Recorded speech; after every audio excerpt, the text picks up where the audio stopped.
Jessica, please let me know when everyone is ready. Got it. Yes, we're ready. Thank you. Good evening, everyone. We call to order the Planning Commission meeting for August 9th, 2023. Can we please get roll call? Commissioner Isiano? Yes. Commissioner Fajardo? Present. Commissioner Lopez?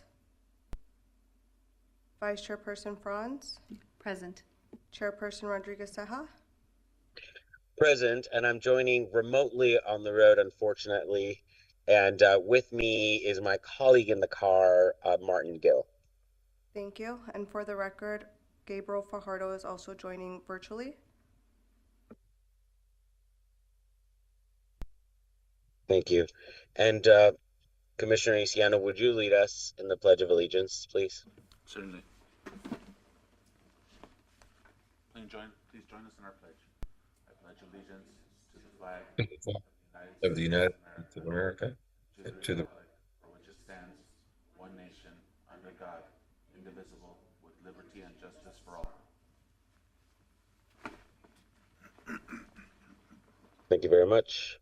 And we'll move on to our study session item 5.1. We have a presentation from the Indio Water Authority.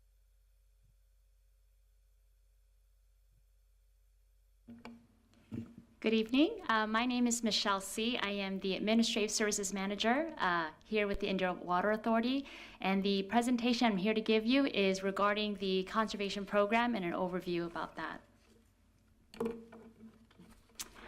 For starters, I've set up this presentation to go over current water supply conditions here in the state, followed by an overview of our existing conservation programs, policies, and regulations, and how water conservation is incorporated in development, both existing development and new development.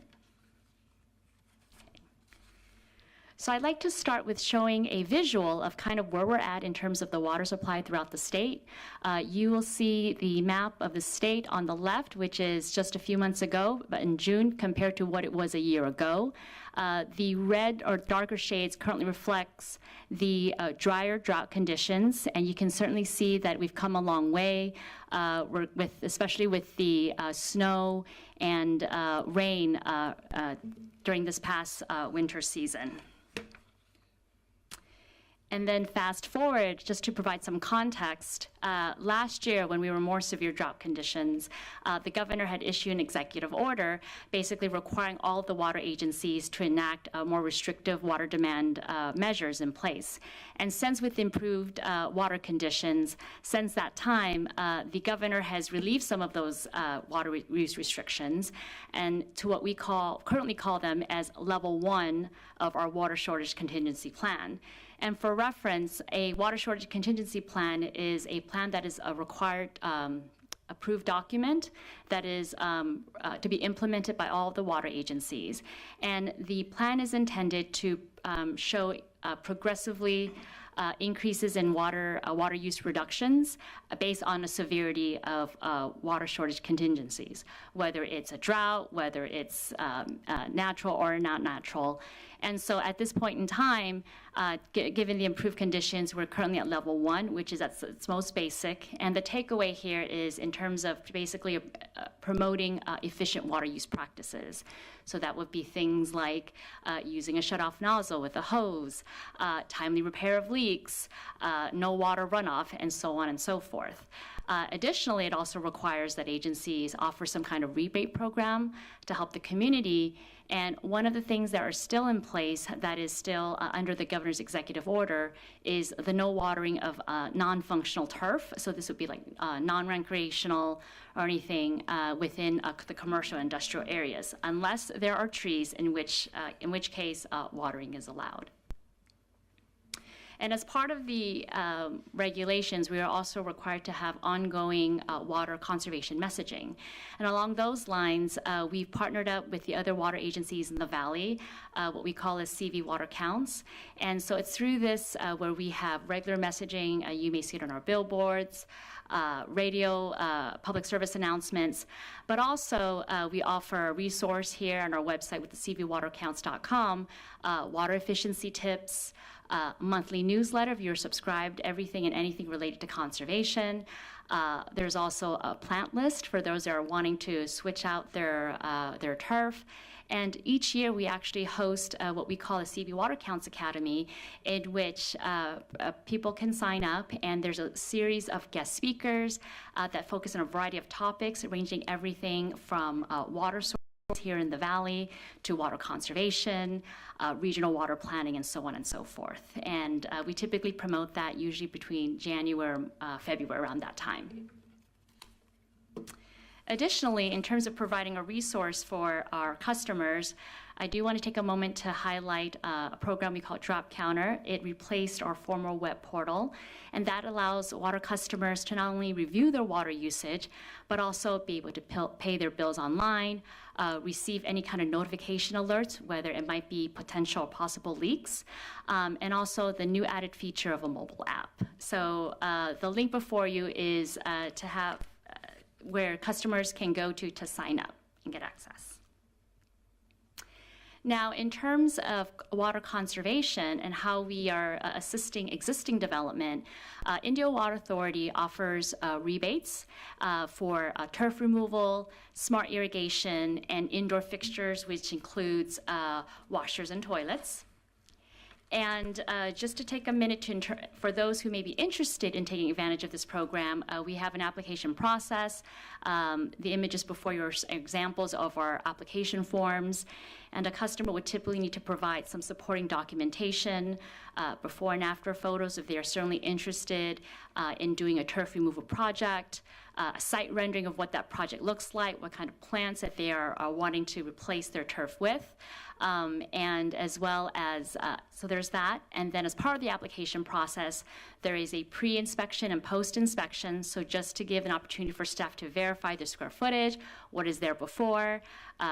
Staff will then issue a letter to proceed to the customer.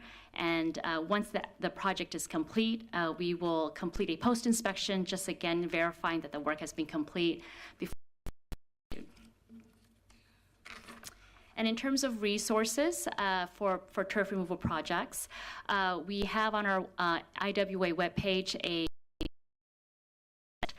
we also have available hard copies of a luxury efficient handbook, which describes different plant types, what they look like, and that is a resource that is used throughout the valley for those who are interested in doing such a project, as well as the Cowscape website that has a listing of native plants and trees.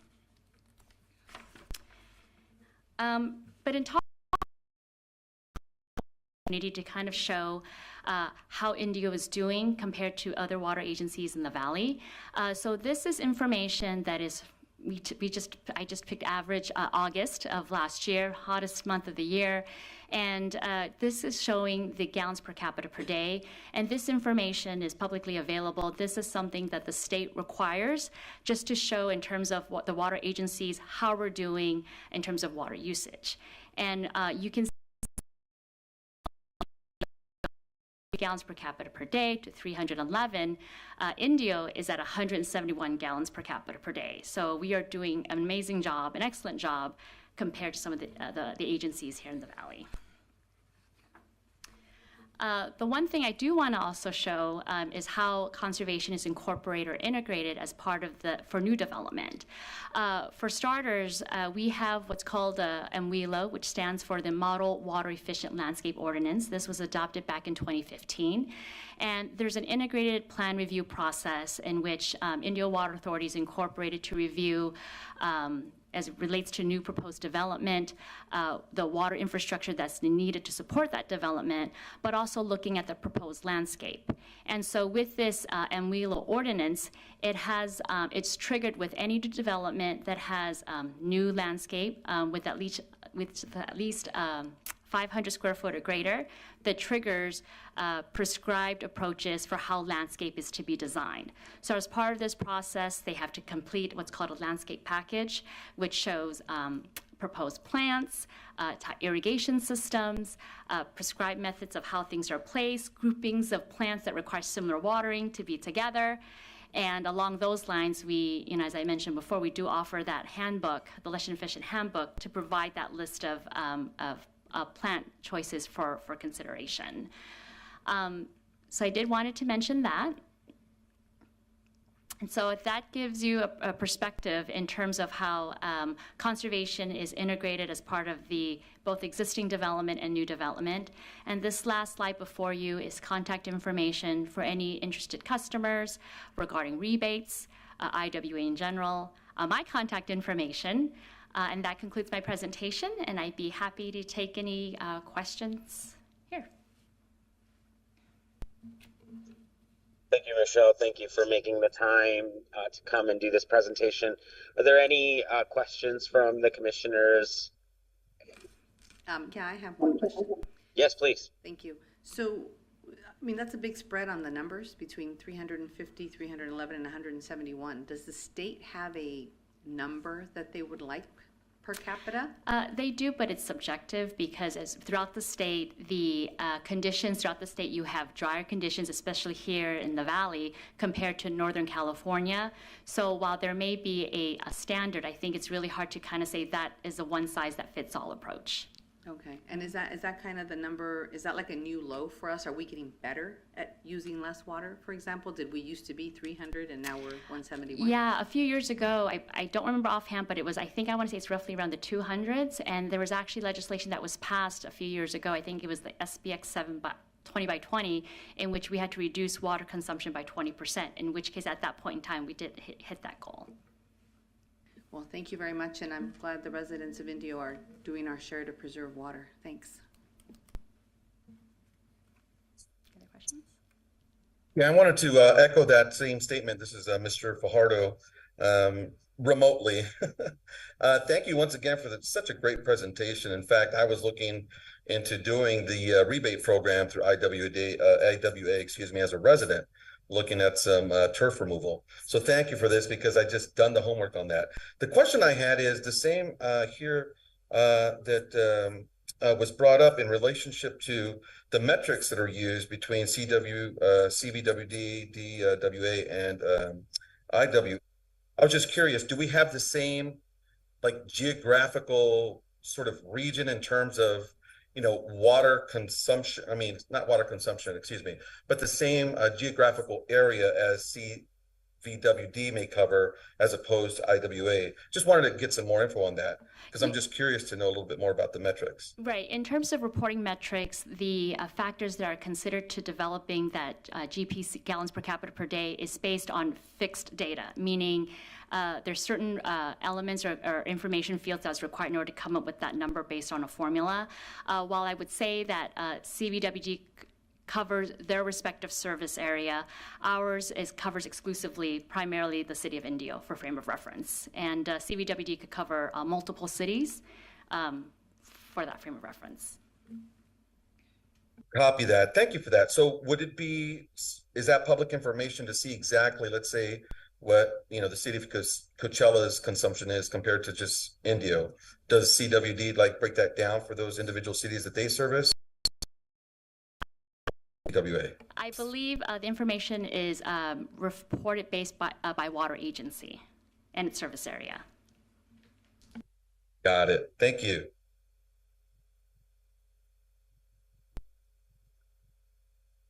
Is there any other questions? Mr. Siano, do you have any questions for? No questions, but thank you very much for the presentation. Okay. Michelle, I do have a question. I'm curious. I know that this that either has been relaunched or been in existence for a while.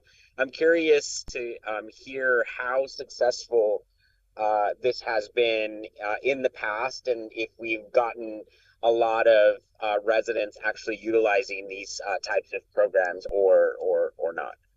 I would say in the last few years, there has been a great response in terms of taking advantage, primarily with the turf rebates. While I had mentioned previously that we offer rebates for other things like indoor fixtures and whatnot, the more popular program has been our turf removal rebate program.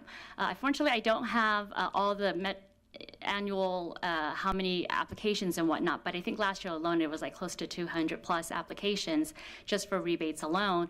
And most recently, we just received some grant funding to further support our turf removal rebate program efforts. That's fantastic. And I'm curious, off the top of your head, I know that we didn't specifically ask you to bring these numbers, but do you know what the average rebate amount is for per household for those that are utilizing the rebate program? You know, that's a great question. Unfortunately, I don't have that information, but I'd be happy to follow up and just provide an average rebate amount for that if you'd like, Chair. Yeah, I think that would be fantastic. And I'm also curious as to which areas of the city are utilizing this program. And the reason that I say this is because I know that there are certain areas in our community that might not be able to upfront cost for these types of projects, even though that we are doing what we can with the rebate. So I'm curious if we are utilizing maybe there thing that we can do and maybe bring back to council as information in case there is a way to support the communities might not be able to is there anything that the Water Authority does that is not? I'm sorry, Chair, you are breaking up. Oh, I'm sorry. My last question was if there is any world where there would be instead of a rebate, more of a loan program. To answer the first question regarding kind of geographically where or whereabouts customers are taking advantage of this turf rebate program, that's an excellent question. We actually have been mapping out where these where the rebates have taken place, and generally speaking, I want to say just because of the older development tends to be south of the city, they have taken advantage of the rebate program, and the northern part of the city less so, but not because of not interest. I would say it's probably because of its newer development, and as part of the new development with the Amwilo ordinance, for example, that's already integrated as part of the plan check process. But if you'd like, I'd be happy to share that information that kind of shows where these projects take place throughout the city. And in regards to programs or ideas in making this type of program more appealing to the larger group, we are certainly looking into kind of a potential program that would support those that may be in disadvantaged communities, for example, so that they can also do turf removal. And that's kind of in the works and development right now. Great. Thank you so much. We really, truly do appreciate you taking the time to come and do this presentation for us. And it sounds like Indio Water Authority is doing a fantastic job. And it sounds like our residents are taking very seriously our measures for water conservation. And I think that there is always room for improvement and continuing to move and think of water conservation as a major priority. I guess one last question is maybe if possible, could you walk us through what the process is for when we're getting new development and we're looking at these landscape plans? It would be very informative for me to understand what the relationship between our planning department and the Water Authority. How is it that you are reviewing those site plans prior to them coming to the Planning Commission? I can answer that question, Chairperson Rodriguez Ceja. So typically what the Planning is when we receive the application in its entirety, including the landscape plan, we then route that to IWA, who then reviews the project in its totality for, like Michelle mentioned, its water services, and then also for the landscape plan to make sure it's in compliance with. So they review that, they provide feedback and their comments, and then we make recommendations or changes, adjustments, whatever is required as needed. Great, thank you very much. Yeah, it's great to know that our teams are working and finding all the synergies for us to bring development that has water conservation at the forefront. Are there any additional questions or comments for Michelle? No, well, thank you again. Thank you for coming and taking time of your busy day to do this presentation. And we hope you come and let us know how this rebate program and the new program that is in the works for disadvantaged communities, how that rolls out.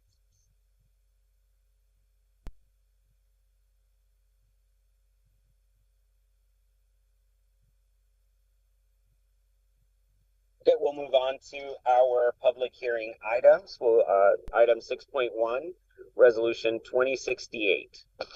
Can we have a staff report, please?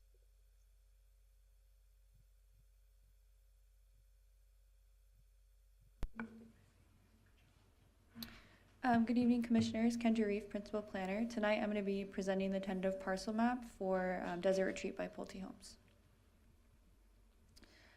The applicant is requesting a recommendation of approval to the City Council for tentative parcel map 38473.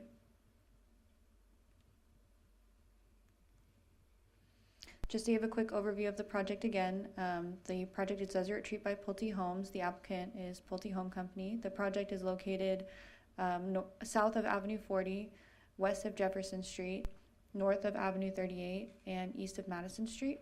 The current general plan is Suburban Neighborhood High, and the current zoning is Suburban Neighborhood 8. For reference, here's a vicinity map of the project location. Tentative parcel map number 38473 will be creating 4 parcels that are strictly for financial purposes. The 5 parcels will be reflective of the proposed phasing plan that Pulte has developed for the specific plan area. The tentative parcel map is compliant with the City of Indio General Plan 2040, as well as with the specific plan, the Desert Retreat specific plan. The project is compliant with the Subdivision Map Act. With the application of relevant conditions of approval, the project can be approved, and conditions of approval are binding and must be adhered to. I'm happy to answer any questions that you guys may have. Okay. The applicant is here as well if you have any questions for the applicant. Do we have any questions for staff? No, we went through this project just a couple weeks ago, so I'm good. Thank you. Actually, Kendra, I do have a question. It's really more for, public, the public being notified. Why are we seeing the parcel now and not when it was brought up a couple weeks ago with the The tentative parcel map was not included in the noticing that was sent out to residents or posted in the newspaper on record. Therefore, it requires a separate approval process to make sure that it was properly noticed. Got it. Thank you very much for that clarification. Okay, if there are no other questions for staff, we'll go ahead and open the public hearing. And does the applicant have a presentation or just here for questions? They're just here for questions today. They don't have a presentation. Fantastic. Okay, we'll open up the public hearing. Are there any comments? Anyone wishing to speak from the public?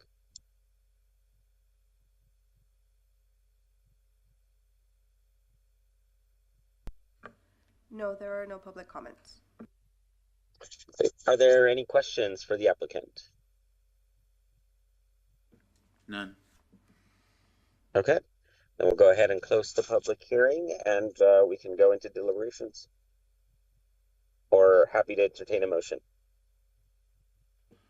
I'd like to make a motion to recommend City Council conditionally approve tentative parcel map 38473 for Desert Retreat by Pulte Homes, pursuant to Chapter 156 of Indio Municipal Code, along the property's 378 acres along Avenue 38, 39, 40.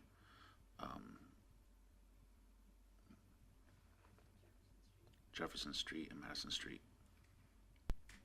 I'll second. Are we doing Jessica, roll call? could we get roll call? Commissioner Isiano, Yes.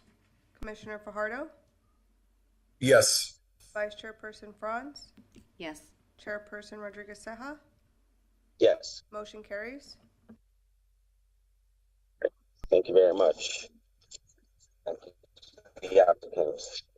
And we have no further action items. Are there any comments from the commissioners? No, not at this time.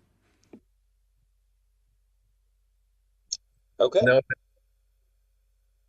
Thank you very much. Any any staff items, Kendra? The planning department is still working on putting together the study that you guys requested for gas stations within the city, so that will be upcoming, but we don't have a definitive date on when that will be brought to planning commission at this time. Fantastic. Thank you for that update.